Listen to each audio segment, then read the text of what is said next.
Olá, você que nos acompanha no programa Razões da Fé deste domingo, aqui pela Rádio Miriam Caravaggio, 95.7 FM, neste horário das 7 às 8 da manhã, o primeiro horário, ainda com a reprise das 10 às 11 da noite, no Spotify da Rádio Miriam Caravaggio a partir das 9 horas e também no Facebook e YouTube da Diocese de Caxias, sempre aos domingos a partir das 8h30 da noite e nas segundas-feiras à noite pela TV Serra, canal 526 da NET. Nós te convidamos a se inscrever no nosso canal no YouTube. Você pode acessar lá a Diocese de Caxias do Sul, se inscrever e ativar o sininho para receber todas as nossas notificações dos vídeos, das mensagens que a gente publica todas as semanas. Nosso tema de hoje, Doutrina Social da Igreja, o princípio de cuidar da vida. Nossos convidados deste domingo, o padre Miguel Mosena, que é sacerdote da Diocese de Caxias do Sul, tem formação em Filosofia e Teologia, atualmente é vigário paroquial na Paróquia Cristo Rei, em Bento Gonçalves, e coordenador da região pastoral de Bento. Olá, padre Miguel, obrigado pela tua presença. Salve a todos os ouvintes, meu cumprimento a você que nos acompanha nesse programa Razões da Fé. A minha saudação ao Felipe, também ao Odair, fomos colegas de seminário lá no início da trajetória. E é uma alegria poder chegar até você, chegar até sua casa, onde você estiver. Como convidado também temos o Odair Camati, que tem licenciatura em Filosofia pela Universidade de Caxias do Sul, mestrado em Filosofia pela mesma instituição, e também doutorado em Filosofia pela Unicinos. Camati é professor de Filosofia e assessor de diversos cursos e palestras, além de nos ajudar a integrar equipes de trabalho na Diocese de Caxias do Sul. Obrigado, Camati, pela tua presença. Olá, Felipe. Saudação a ti, também ao Padre Miguel. Uma alegria estar aqui com vocês para discutir e debater um tema tão importante aí para a nossa vida da igreja e também para a nossa vida como um todo, como cidadãos do mundo. E aí, a partir disso, eu encaminho a primeira pergunta ao Padre Miguel, porque hoje nós vamos tratar dos capítulos 4 e 5 do Compêndio da Doutrina Social da Igreja. Padre Miguel, quais são os princípios da doutrina social da Igreja? Bem, Felipe, para responder esta pergunta, eu inicio com São Paulo. Foi o grande apóstolo das nações e ele vai usar uma imagem para a Igreja que para nós motiva e também dá o fundamento ao que se espera e se compreende como sociedade. Claro, não só numa sociedade em que todos são cristãos, mas do modo geral. A São Paulo, na definição dele, a Igreja é o corpo místico de Cristo. A ideia de corpo, corpus. Os princípios da doutrina social da Igreja dão ao corpo a unidade e se refere também à realidade social no seu conjunto. Portanto, para que o corpo esteja sadio e não perca sua dignidade, possui alguns princípios, que são eles: o bem comum, a destinação universal dos bens, a subsidiariedade, a participação e a solidariedade, que ao longo também desse programa nós vamos debatendo sobre eles, sobre o que significa cada um deles. Mas estes são os princípios que norteiam a forma como compreendemos o corpo místico de Cristo e como ele vive no mundo que se tem. Perfeito, Padre Miguel. E um dos subsídios que nos ajudam também a interpretar e também trazer numa linguagem um pouco também mais simples o próprio Compêndio da Doutrina Social da Igreja é o DOCET, que é um livro que foi feito pela mesma organização que construiu o IUCAT, que é o Catecismo Jovem. Este é o DOCET, que então é a Doutrina Social para a Juventude. Então, DOCET Brasil, como agir. Odair, como esses 4 princípios da doutrina social da Igreja se articulam entre si e por que nós, enquanto cristãos e cidadãos, devemos agir com esses princípios? Bom, Felipe, quando nós falamos desses 4 princípios como fundamentais, como o Miguel estava dizendo, para nossa vivência enquanto cristãos, nós podemos também compreendê-los como fundamentais para a vivência de qualquer cidadão. Porque, por exemplo, quando nós falamos em solidariedade, não necessariamente a gente está falando da solidariedade daquela de que eu preciso abrir mão de algo que eu preciso para dar para outra pessoa. Mas solidariedade é entender que, como seres humanos, nós vivemos em sociedade. Se vivemos em sociedade, é porque nós dependemos uns dos outros, né? Para a gente entender, é bem simples, né? Quando eu vou no mercado para comprar uma fruta, para comprar um legume ou para comprar uma massa, eu tenho lá o produto já pronto. Por quê? Alguém colocou lá, alguém levou até lá, alguém produziu e assim por diante. Então, solidariedade, que é um dos princípios aqui da doutrina social da igreja, está dizendo para a gente assim, ó, vamos olhar para a nossa vivência enquanto seres humanos e perceber que nós dependemos uns dos outros, e essa dependência, ela precisa nos levar a uma atitude, a uma abertura ao outro, no sentido também de compreender como essas relações se dão. Então, quando a gente vai olhar para a injustiça do mundo, nós não estamos só olhando a partir da injustiça em si mesma, né? Como alguém, por exemplo, está passando fome. Mas a gente está olhando para todas as nossas relações e percebendo o quanto elas poderiam e deveriam ser melhores para que, no final das contas, aquele indivíduo tenha condições melhores de vida. Então, esses 4 princípios nos levam a construir, ou a pelo menos buscar, uma sociedade justa, em que todos os indivíduos tenham minimamente condições de viverem adequadamente as suas vidas. E aqui, isso quer dizer ter uma casa, ter um trabalho, ter o alimento, ter a sua dignidade estabelecida. Como cristãos, isso nos leva à necessidade de nós pensarmos como nós estamos construindo o reino de Deus aqui, né? A gente fala, bom, o reino de Deus precisa ser construído aqui na nossa vivência enquanto seres humanos. Então, como é que nós estamos construindo o reino de Deus? Passa também por esses princípios, né?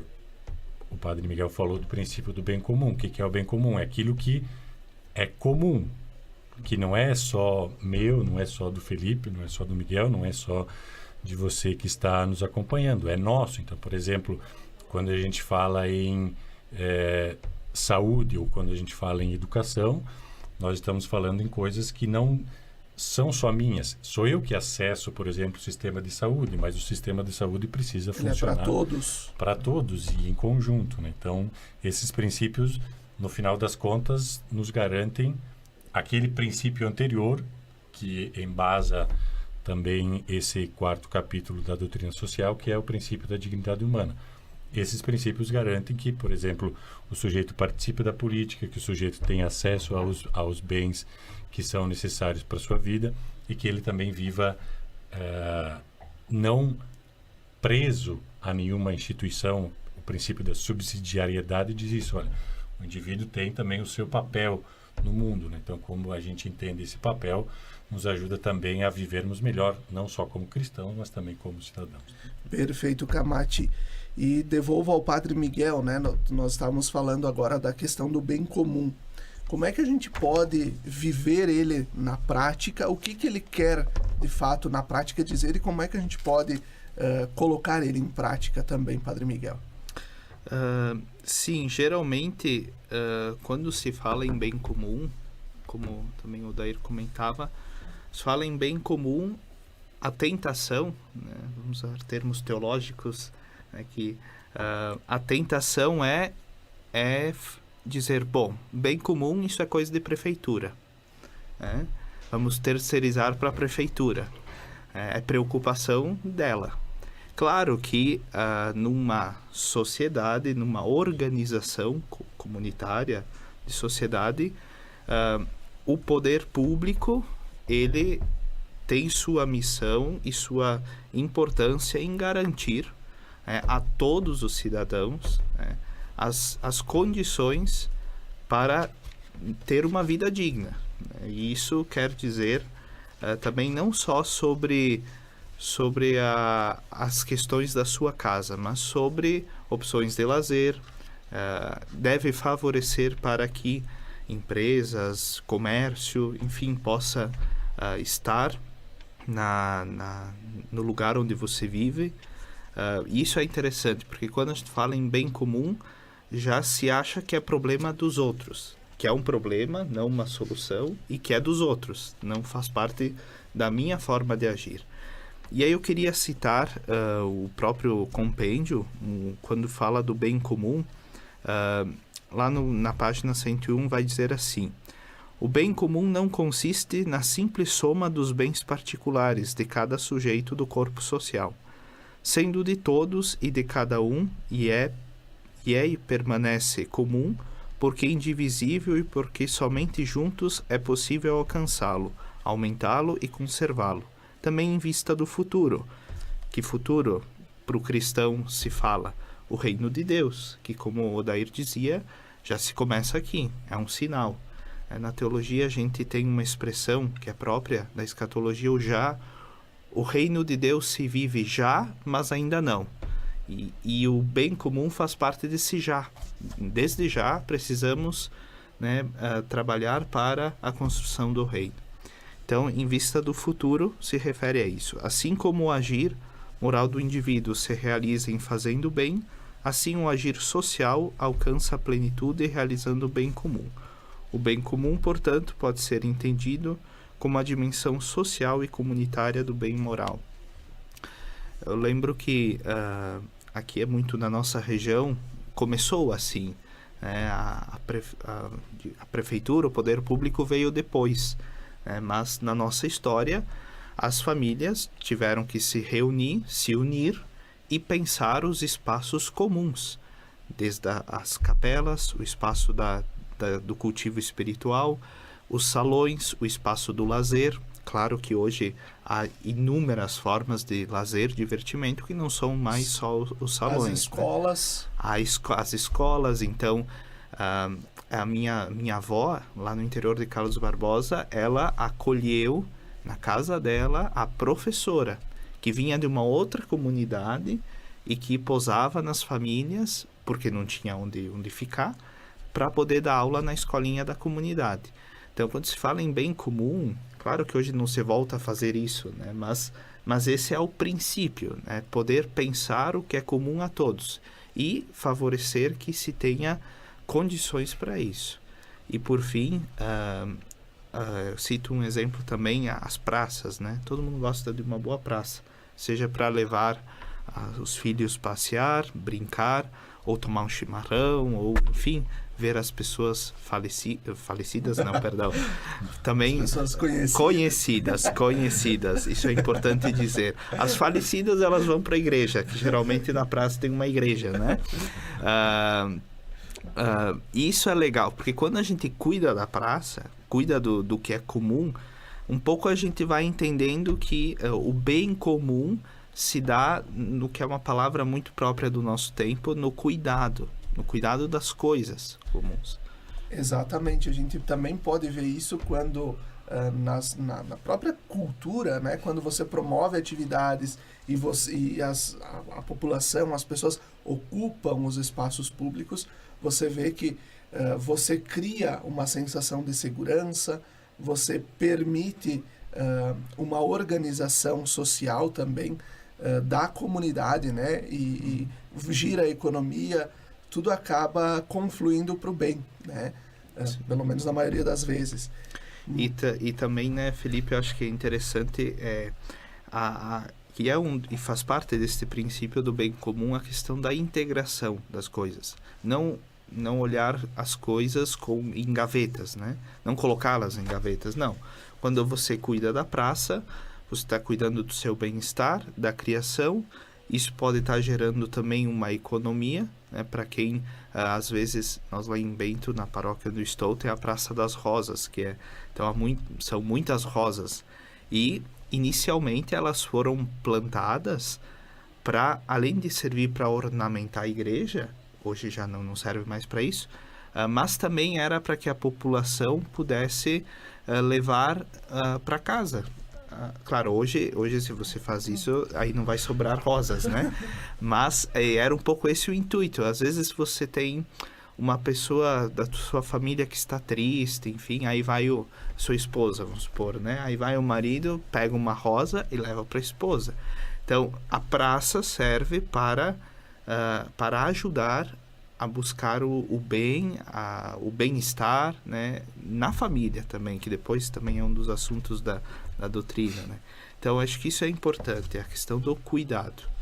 Eu acho que é importante a gente também, né, citar, a gente vê também na internet as diversas polêmicas que se tem criado também acerca da campanha da fraternidade, né, com esse tema fraternidade e fome, como nos últimos anos a internet e muitos grupos ultraconservadores dentro da nossa igreja têm criado polêmicas, né?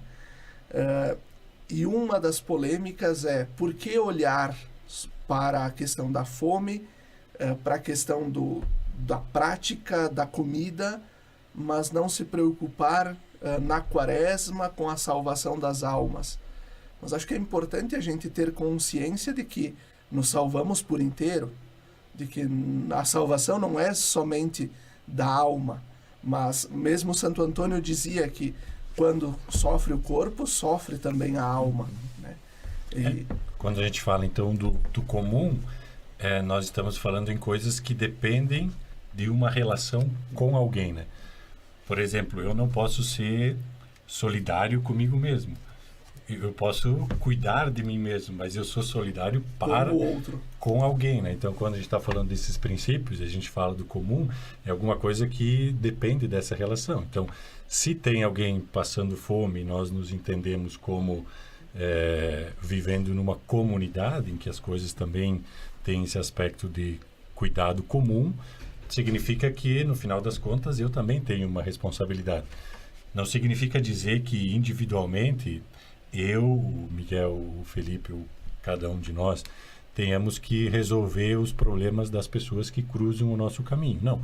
A gente tem o poder público, a gente tem as instâncias, tem as instituições. Então, se nós vivemos em sociedade e pensamos essa organização como um todo, então nós também temos a responsabilidade de dizer, olha, poder público aqui está falhando, a instituição X aqui deveria fazer isso, não está fazendo. Então, também faz parte da nossa responsabilidade esse tipo de cobrança, essa denúncia que a gente pode fazer daquilo que não está funcionando bem.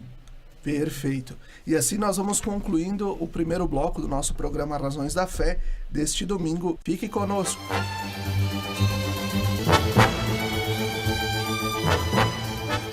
Estamos de volta com o segundo bloco do nosso programa Razões da Fé deste domingo, aqui pela Rádio Miriam Caravaggio, 95.7 FM, e também pelas redes sociais, plataformas digitais e pela TV Serra. Hoje o nosso tema, Doutrina Social da Igreja, o princípio de cuidar da vida. Nossos convidados, o Padre Miguel Mosena e o mestre em filosofia, doutor em filosofia, Odair Camati. Nós terminamos o segundo bloco falando do bem comum terminamos o primeiro bloco falando sobre o bem comum e também eu relacionei algo relacionado à campanha da fraternidade, né? O documento, o texto base da campanha vai nos falar o seguinte: em abril de 2022, apenas 41,3% dos domicílios brasileiros tinha seus moradores em segurança alimentar. 58% viviam algum nível de insegurança alimentar, dos quais 15,5% conviviam com a fome. Em números absolutos, isso significa que do total de 211,7 milhões de brasileiros e brasileiras, 125 milhões convivem com alguma insegurança alimentar, leve, moderada ou grave, dentre os quais mais de 33 milhões de pessoas enfrentam a fome no nosso país. São 15,5% da população brasileira. É como se todos os habitantes das 7 maiores capitais do Brasil, São Paulo, Rio de Janeiro, Brasília, Salvador, Fortaleza, Belo Horizonte e Manaus, ou se todos os peruanos passassem fome. Isso é um dado muito alarmante, né? E saber que nas nossas cidades nós temos, na Diocese de Caxias, né, aqui representados aqui estamos em Farroupilha, mas também nós de Caxias, Padre Miguel que trabalha em Bento, Nós sabemos que tem muita gente dependendo da alimentação, muitas vezes que nossas paróquias, da generosidade dos nossos leigos e leigas, do nosso povo, e as famílias que recebem os alimentos da nossa igreja, né? Por isso, Odair, qual deve ser, segundo a doutrina social da igreja, a relação do cristão com os bens materiais e de consumo? Isso está diretamente relacionado a esses dados que são absolutamente alarmantes, né, Felipe, que tu estava trazendo para nós. Quando a gente olha para esses dados e não se escandaliza minimamente com esses dados, é porque, de fato, alguma coisa não vai bem com a gente e também com a nossa sociedade como um todo, né? Então, a nossa relação com os bens de consumo, eu diria, primeiro, a partir da doutrina social da igreja, ela é uma relação de não dependência.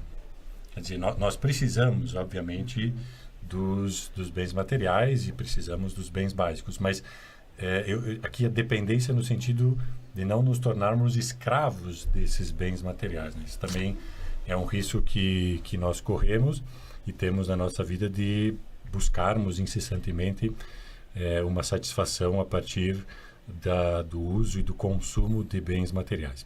Isso diretamente associado também à forma como nós cuidamos da natureza, né? Como que nós cuidamos da nossa casa comum, né? A gente vem,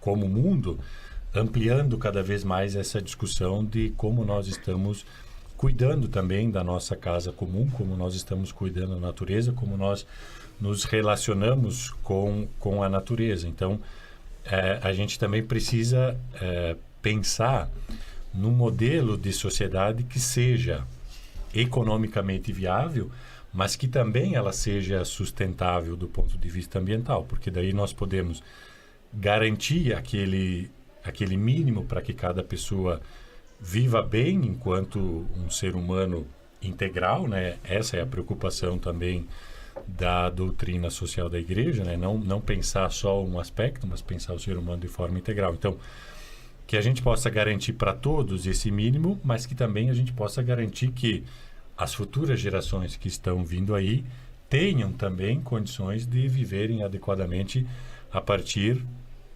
desse mundo que nós estamos construindo. Então, aqui entra também a questão da responsabilidade, não só com aquilo que nós temos hoje, né?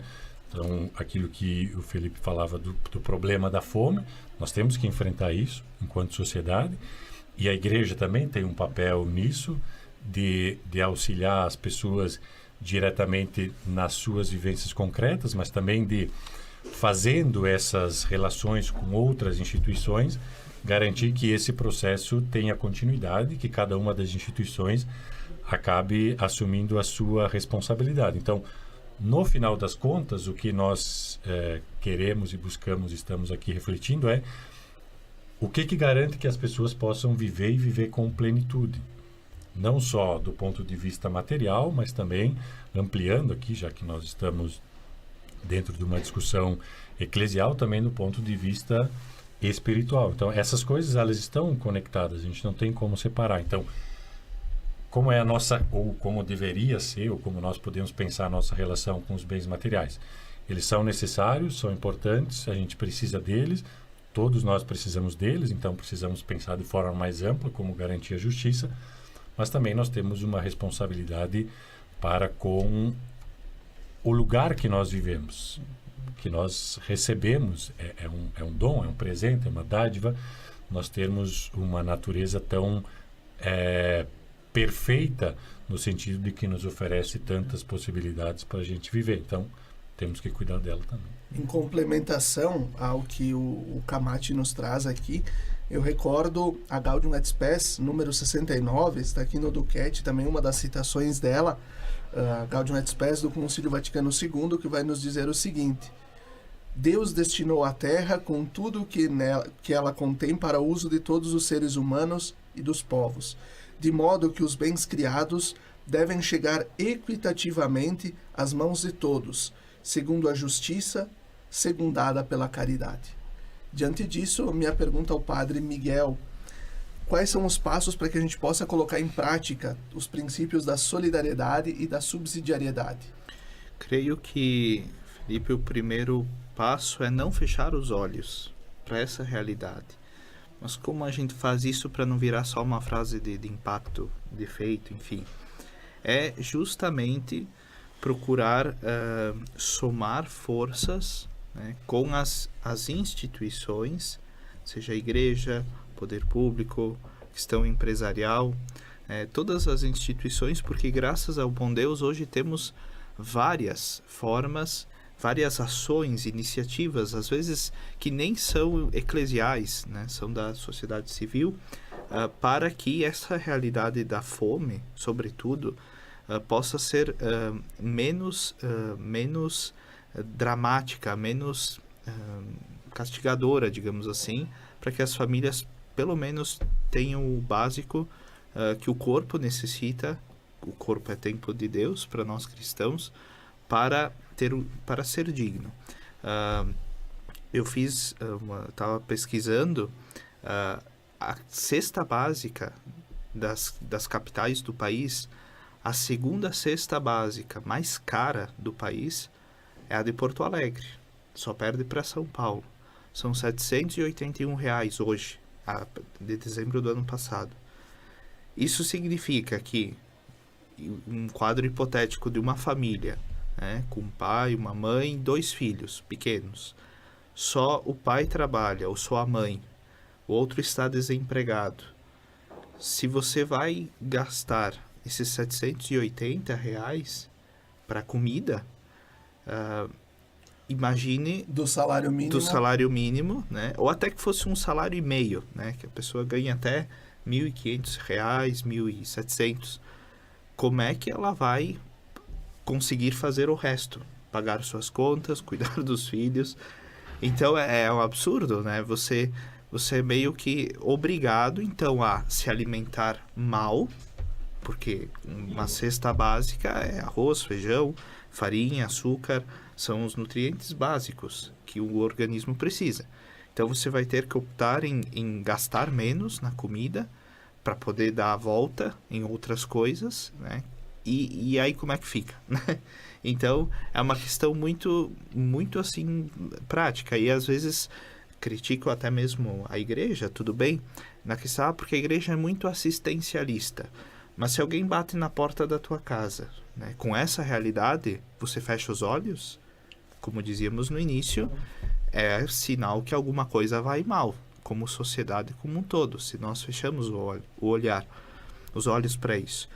E, então, creio como nós podemos ajudar, é somar forças. Como o Dair dizia no primeiro bloco, não significa que toda pessoa que eu encontrar na rua, eu tenha que todas elas ir atrás, ver se está tudo bem e tal. Não, é poder ajudar nas formas, as instituições, os meios que nós temos para que esta solução chegue. E ajudar também as entidades, as instituições da própria sociedade civil organizada a perceberem que é importante que se dê oportunidade a todos também, e vínhamos falando antes do início do programa também, ajudar as pessoas também a se perceberem como capazes de desenvolver um trabalho, de se colocar no mercado de trabalho, de buscar a qualificação. Porque falávamos também antes, é degradante, é humilhante para muita gente que vai nas nossas paróquias e também nas outras instituições da sociedade buscar cesta básica, né? É humilhante ficar numa fila embaixo do sol, embaixo de chuva, para pegar uma cesta básica, né? Eu vinha pesquisando agora, quando o Padre Miguel trouxe os dados da cesta básica nas capitais, pegando os dados de Caxias. A cesta básica em Caxias custa R$ 1.200. Nossa, é melhor ainda. O salário mínimo. Sim. Gente. Então, para vermos que o negócio não é fácil, né? E que a situação está complicada. A demanda nas paróquias, trago um pouco, também partilho a realidade nossa lá de Bento, a demanda das paróquias é majoritariamente por comida, nem tanto roupa ou outras coisas, mas a comida. Então, são mais de 800 cestas básicas mensalmente distribuídas nos 3 serviços de caridade que as 3 paróquias têm da cidade. Mas, por vezes, isso não dá conta. Não supre. Não supre. Então, algo que a gente também falava das parcerias, né? Algo que a gente começou ano passado, esse processo, e agora a tendência, a ideia é continuar, essa parceria com a Câmara de Indústria e Comércio, por exemplo, da cidade, no programa de qualificação. Não é a igreja que vai qualificar, até não temos perna para isso, como se diz hoje, mas em parceria com a SIC, nós indicamos, né, e eles, né, justamente recebem os cadastros de pessoas que às vezes não conseguem um emprego, não porque não tem vontade, não porque tem dificuldade de locomoção, coisa assim, às vezes também por essas coisas, mas porque não tem qualificação, o estudo, né? Vindo para cá, para os estúdios da Miriam, eu estava ouvindo uma entrevista na rádio, uma análise, enfim, que se falava da questão da educação, que é outro assunto também que faz parte do ensino social da igreja. Se nós temos uma boa educação, no sentido de, às vezes tem pessoas que não conseguem, que estão sustentando uma família, né? Que não sabem mal e mal ler e escrever, né? E são pais de família, estão ali todo dia, pais, mães, né? Como se diz, botando a cara à sorte, né? Para conseguir sustentar os seus filhos e que não sabem ler e escrever, fazer contas, coisas básicas, né? Que a gente aprende. Então, são realidades que não nos devem tirar a esperança e desistir do princípio anterior que fundamenta os 4 princípios da doutrina social, que é o princípio da dignidade. Se nós ajudamos, é para que todos tenham dignidade de vida, né? De vida. E talvez alguém que esteja nos acompanhando tá se perguntando assim, bom, mas por que nós, enquanto cristãos católicos, precisamos discutir isso, né? É exatamente isso o intuito do ensino social da igreja, é mostrar para a gente que enquanto a igreja está no mundo e nós estamos no mundo, vivendo as relações de trabalho, vivendo as relações, enfim, de todos os espaços que nós estamos inseridos, como é que nós, enquanto indivíduos e nós também, enquanto igreja, podemos pensar essas questões e oferecer, ainda que não de forma completa, porque, como a gente conversava, isso está vinculado a uma série de outras instituições e ao poder público. Como é que nós podemos pensar essas questões em conjunto? Exatamente. E acho que aqui cabe também um dado, né? Nós realizamos durante o mês de janeiro, início de fevereiro, enquanto diocese, também um levantamento para saber como vai a realidade desse serviço de caridade voltado à coleta e à distribuição de alimentos às famílias carentes na diocese, né? E nós tivemos um bom retorno das nossas paróquias. Nós arrecadamos 302 toneladas de alimentos em todas as nossas paróquias. Isso é muito. E isso, né, se reverberou em 26 mil cestas básicas, mais ou menos. Um pouco mais de 26 mil cestas básicas. Então, a igreja busca fazer a sua parte. É claro que ela sempre vai ser tratada como assistencialista. Obviamente, nós vamos ser tratados como assistencialistas. Mas se a igreja não faz a sua parte, muitas vezes o poder público não consegue suprir todas as necessidades.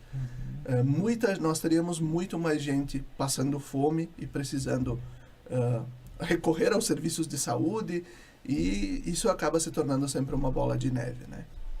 Assim nós vamos concluindo o segundo bloco do nosso programa Razões da Fé deste domingo. Fique conosco.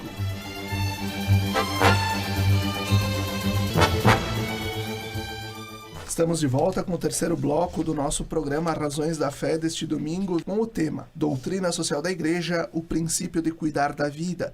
Estamos na Rádio Miriam Caravaggio, 95.7 FM, também nas redes sociais da Diocese de Caxias do Sul, no Spotify e na TV Serra, canal 526 da NET.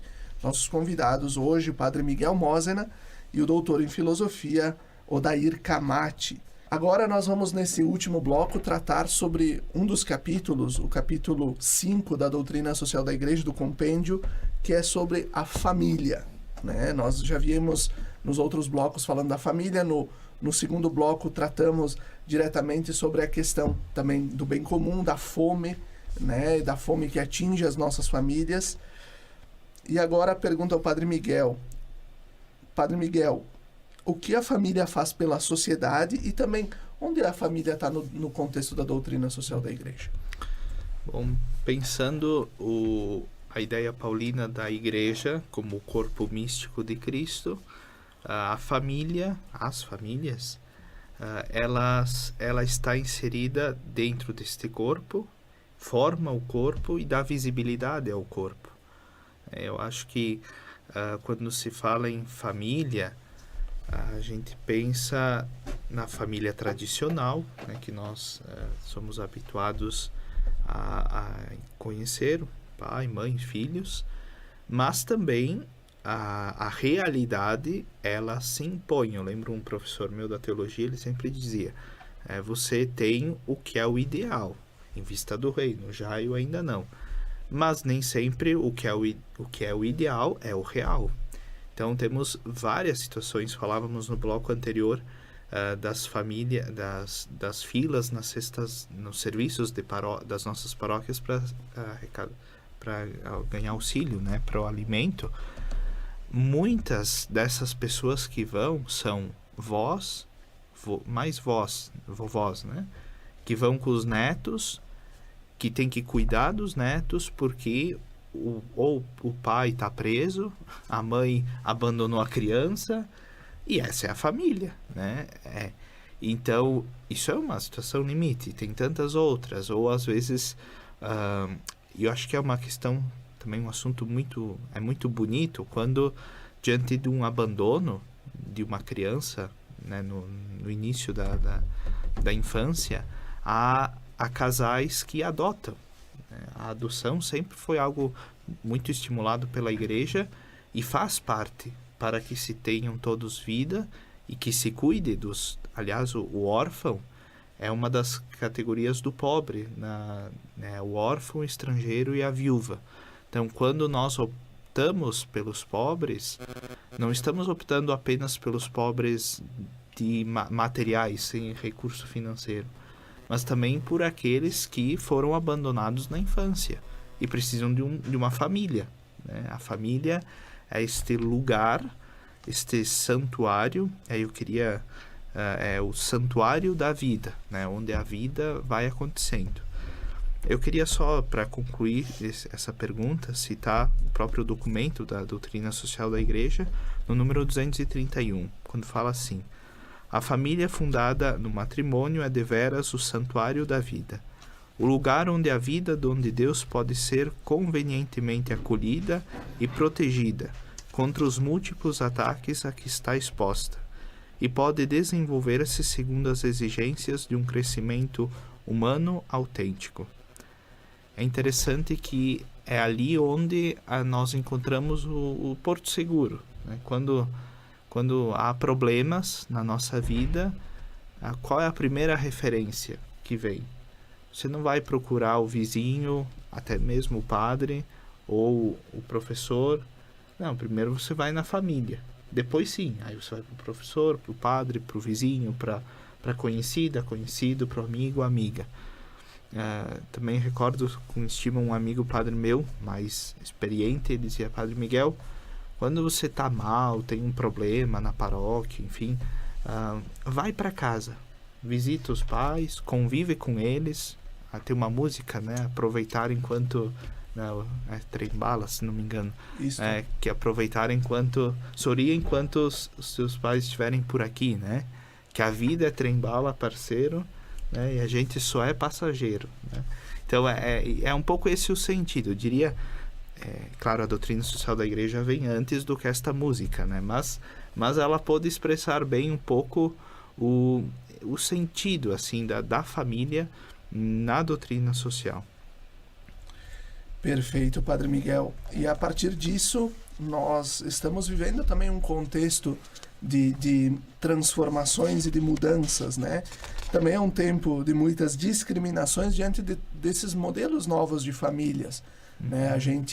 O Padre Miguel trazia também essa questão muito do nono, da nona, ou, né, que criam o netinho, né, que é um contexto de família também, né? E a gente vive também a questão da discriminação, muitas vezes pelas famílias compostas pelo público LGBTQIA+, enfim, a gente vive todo esse contexto. E também, muitas vezes, o princípio de colocar em evidência aquilo que nós chamamos, entre aspas, de a tradicional família brasileira e católica, né? Fechando as aspas. Odair, diante disso, como construir uma sociedade de respeito às opções e também da responsabilidade para com os filhos de Deus? Essa, com certeza, Felipe, é uma questão complexa, mas fundamental para a gente pensar enquanto igreja e enquanto sociedade também. Eu acho que para chegar na resposta mais direta e objetiva a essa pergunta, a gente tem que dar uma olhadinha, aquilo que o Padre Miguel estava fazendo, sobre o que nós entendemos por família, né? O ensino social da igreja diz que a família é a célula primeira de qualquer organização social. Então, se ela é a célula primeira, e nós falamos que, no final das contas, estamos tentando construir uma sociedade justa, a justiça começa no seio familiar. E se nós dissermos também que o principal objetivo de todas essas reflexões é garantir a dignidade humana, nós temos que garantir a dignidade humana já e, em primeiro lugar, no seio familiar. Então, a família, ela é esse primeiro espaço de socialização. Para a gente entender isso, basta a gente fazer aqui um exercício de imaginação de se, por exemplo, nós pegássemos um bebezinho pequeno e tirássemos ele do seio familiar e colocássemos, sei lá, em outras condições, com outros animais.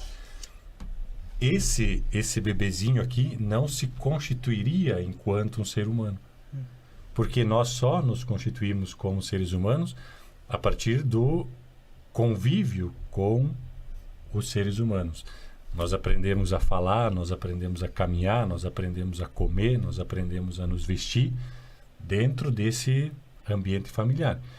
É isso que uma família precisa garantir. E isso não necessariamente implica em dizer que nós precisemos de um único modelo de família para garantir isso. E é isso que nós temos passado nos últimos tempos, né? A gente tem experimentado e vivenciado uma mudança na estrutura familiar. Nós podemos ter duas atitudes aqui.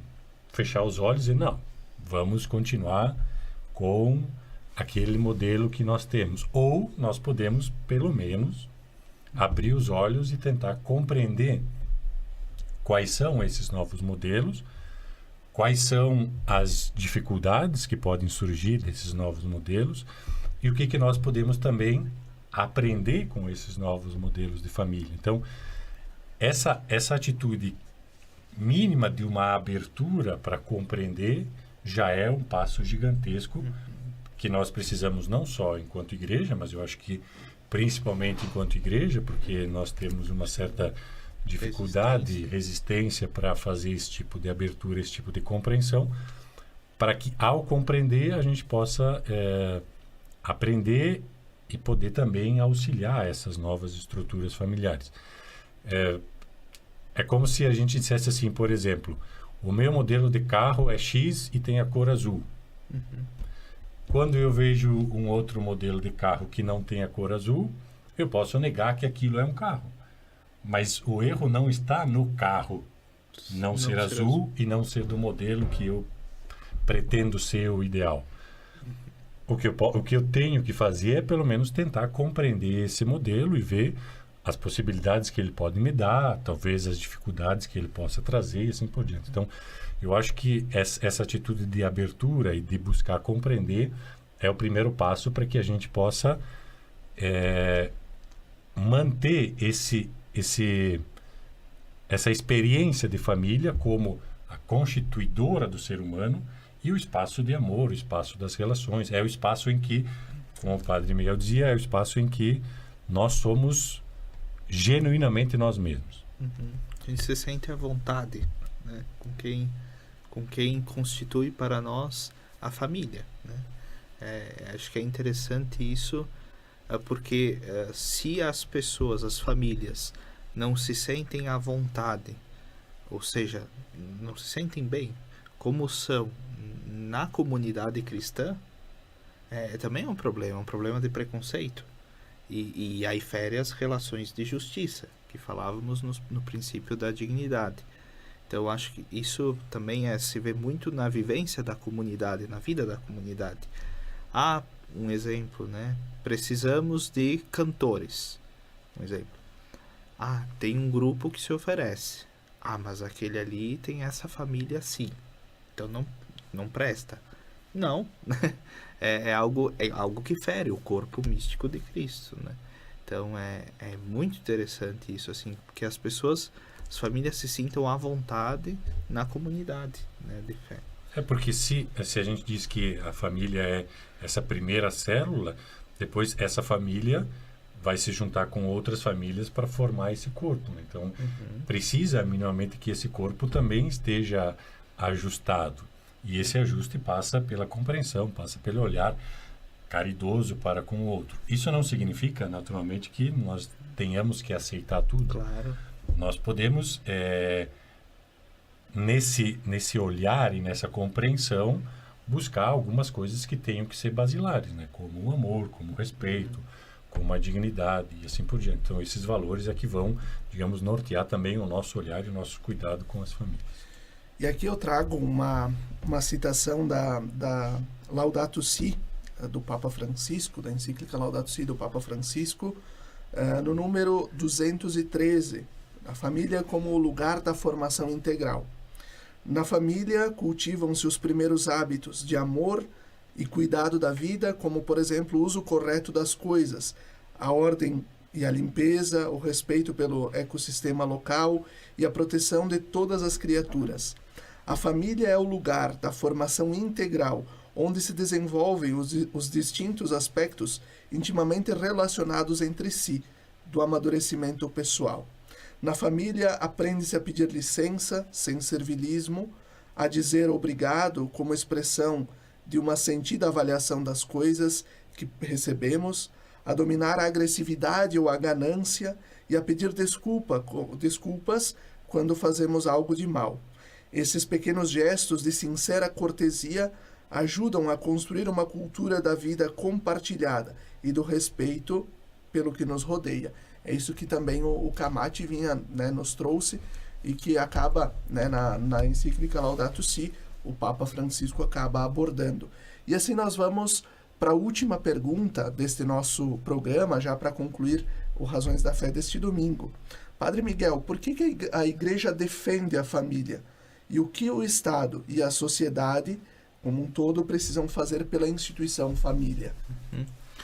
Eu diria, Felipe, porque elas compõem o corpo místico de Cristo. Elas compõem este grande corpo que é visível na sociedade que se fez, que se faz, que se organiza, que se pensa e que se promove. A família, ela passa sempre por transformações, mas sempre é o porto seguro, onde a gente vai ter a referência para as coisas. Uma observação também, eu acho que isso é interessante para concluir. Nós passamos por uma pandemia, e também é uma expressão da comunidade eclesial. Vem muito na paróquia a realidade de famílias tradicionais, famílias estas não, entre aspas, tradicionais, que durante a pandemia precisaram conviver muito, o que talvez antes não sobrava tempo, devido às agitações do dia a dia. E podemos perceber ao menos duas posturas, dois efeitos, né? Mais do que posturas. Um primeiro, da família ter se fortalecido, os integrantes. A união entre eles. A união, o fato de se conhecerem mais, estarem mais juntos, rezarem juntos, partilharem juntos, aí os pais voltam aos tempos de catequese, né? Quando tem que ajudar o filho ou a filha nas atividades da catequese, da escola, enfim, de outras formas. O marido e a mulher, os pais, têm que se entender para criar espaços de trabalho dentro de casa, né? E conviver com isso. Isso foi mudando. E algumas coisas vieram para ficar. Por outro lado, também é um dado que no Brasil cresceu também os divórcios. Curioso. Se por um lado ajudou a fortalecer, por outro também ajudou a separar, né? É claro, muita convivência, você vai conhecendo as virtudes e os limites que talvez até então você não via. E isso acabou gerando também separações, infelizmente. Então, por isso que eu concluo, né, dizendo que a família ideal, né, ela existe no reino de Deus. Mas o reino, essa dinâmica do Jai ainda não. Né? Ele não vem plenamente. Então, que possamos, e eu acho que é dever de todos nós, cuidar das famílias como elas são. Como elas são. Não antecipar as coisas, mas também não perder de vista onde se quer chegar como cristãos. Perfeito, Padre Miguel. Muito obrigado pela tua presença. Obrigado, Odair Camati, por estar conosco nesse debate. Obrigado ao Paulinho da técnica da Rádio Miriam, ao Emanuel Rodrigues, que nos ajuda também na gravação deste podcast em vídeo. Fiquem bem, até o próximo domingo.